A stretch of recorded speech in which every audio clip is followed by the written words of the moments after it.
Today we're going to show you exactly how you can track the overall performance of your Aerodrome and VFAT positions. This includes seeing profit loss, APR versus HODL, divergence loss, total fee earnings, and so much more. So let's dive right in. I'm Jake Call, the founder of Metrix Finance, and I've been in the DeFi space for 4 years now, and something that we have always lacked is good tooling. And I've worked with multiple institutions. They all have good tooling built in-house. While it may not be pretty, it actually works. So when we built Metrix Finance, we had a mission in mind to provide institutional grade data and tools directly to retail users like yourself and like myself. Now, that being said, a couple months prior, we launched our tool called Track, where you can track performance of your Uniswap, QuickSwap, PancakeSwap, and SushiSwap liquidity pools. And just a couple days ago, we added support for Aerodrome and Velodrome, so you can now track your performance on these exchanges as well. So I've got a wallet address pulled up right here, and this is actually a VFAT wallet address, meaning that there is a lot of rebalancing going on because VFAT automatically rebalances liquidity pools. And this is a random person's wallet address. This is not my wallet address. And the reason why I chose to use this wallet address is because it does have a good amount of positions and a good diversity of positions, so we'll be able to see performance on different levels across different types of positions. And with that being said, you need to paste in the wallet address that has the positions on it. So for example, since these positions were on VFAT, we have to go over to VFAT, connect our wallet, and then go over to this little settings icon, and then from here we can copy the sickle address. And after copying that sickle address, we just paste it right here on the little track bar and we are good to go. Whereas if we're just using Aerodrome directly, we would just paste in our normal Rabby, MetaMask, Phantom, or whatever wallet address. Now that being said, as soon as you paste in that wallet address, you're going to see a bunch of data, but the data gets even better when you actually dive into these positions themselves. And we'll get into that in just a second, but I do want to go ahead and mention that Aerodrome and Velodrome tracking is exclusively available for our Metrix Pro users. And when we introduce Solana tracking, it will also exclusively be available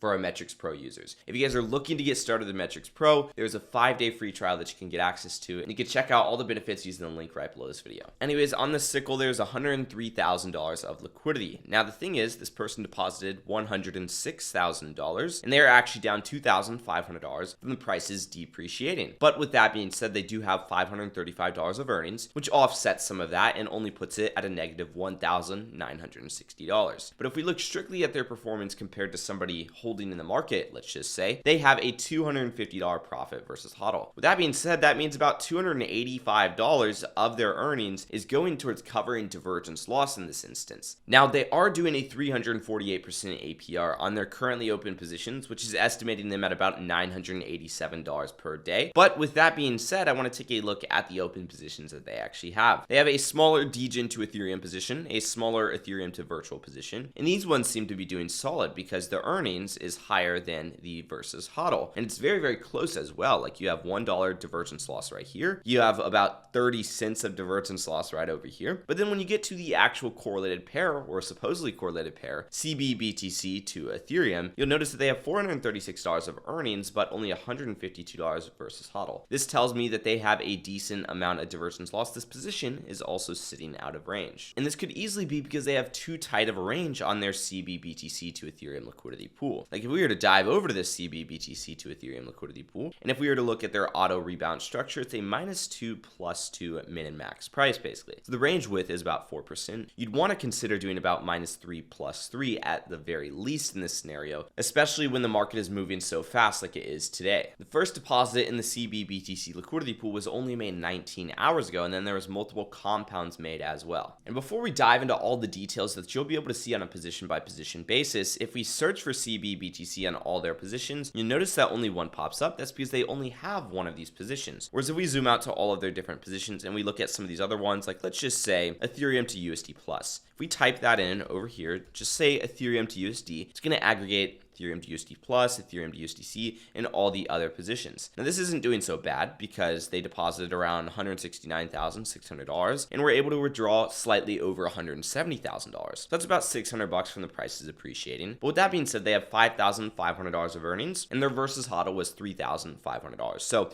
once again, $2,000 covering divergence loss, the other $3,500, it's a profit compared to holding the market. Now their overall profit loss is $6,000. And guys, just because deposits are $169,000 $169,000 does not mean that their initial capital is $169,000. Because keep in mind, there are multiple rebalances happening here. So if they started with $5,000 and it's constantly rebalancing, well then there's multiple positions with $5,000 and then it's going to add up to around $169,000. Now throughout the Ethereum to USD journey, they were doing about a 145% APR. Also not so bad whatsoever. Now I want to dive back into that CBBTC to Ethereum position. When we dive into this one, we'll be greeted with the same metrics that we see right here at the top, like the current liquidity, the earnings, the profit loss, as well as the APR. But we'll also see the position composition. We can see what they started with and its initial dollar amounts and ratios. So they started with 68% Ethereum and 32% CBBTC. In this instance, I personally would have done about 60% or maybe 55% Ethereum. And the reason why is because we are still in a Bitcoin-led market. Bitcoin is still the big mover in this market, therefore meaning that it does not make sense to weight 70% of the overall pool's capital into Ethereum. It would make more sense to do about 55 or 60% if you're expecting Ethereum to do better than Bitcoin. But still, Ethereum did not do better than Bitcoin, basically. And we can see that because we now have 100% Ethereum in the liquidity pool and 0% Bitcoin, basically. Now, if we were to hold our initial assets outside of the liquidity pool, we would still have a 68-32% ratio because these things are very, very closely correlated. But since we're in the pool, we have 100% Ethereum, which is the asset that actually did worse. We have negative 2660 and the price is going down, and just $436 in income, which means that we are only at a versus HODL profit of $130. And to show you how that is calculated over here, we can head over to our divergence loss section. This essentially represents if you held your initial assets, you held them in a 50-50 ratio, if you just stuck it all in CBBTC, or if you just stuck it all in Ethereum. Now you can see that we are outperforming 2 out of 4 of these metrics. We are outperforming the initial assets, not by much, but we are still outperforming it.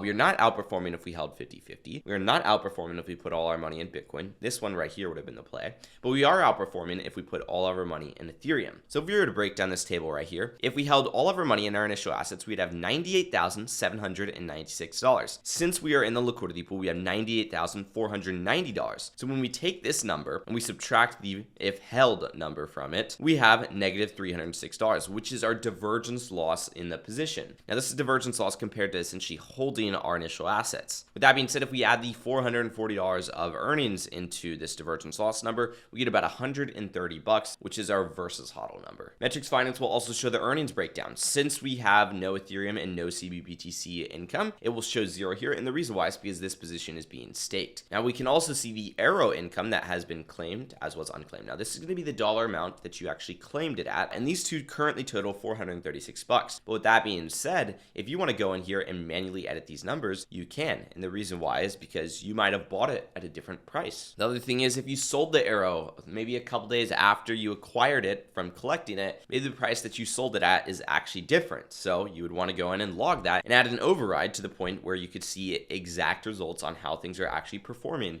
over on Metrix Finance. And of course, you can see your price range broken down on a chart right over here, how long you've been in range, and so on and so forth. So this person has only been in range 45% of the time. So if they were in range the entire time, they'd be doing much better than a 198% APR. But to be in range the entire time, they would have to go with the wider range, which would also knock their APR. You can see their position liquidity over time, so you can see what they started with, as well as all these HODL metrics broken down on a chart. And then we could also see projections for the positions. They're expected to do about $535 per day, $3,745 every week, and about $16,000 a month. Guys, this right here is Metrix Finance Track, and it now supports Aerodrome and Velodrome. We showed Aerodrome in this example and used a VFAT wallet address. But remember, you could do this with any Aerodrome positions or any Velodrome positions. And if you guys do want to use VFAT, just make sure you post in your SQL address, which is a smart contract that actually has custody of your positions as opposed to your actual wallet address. And we already talked about how you can find your SQL. If you enjoyed today's video, make sure to drop a like, subscribe, and notifications turned on. I'll see you guys in the next one.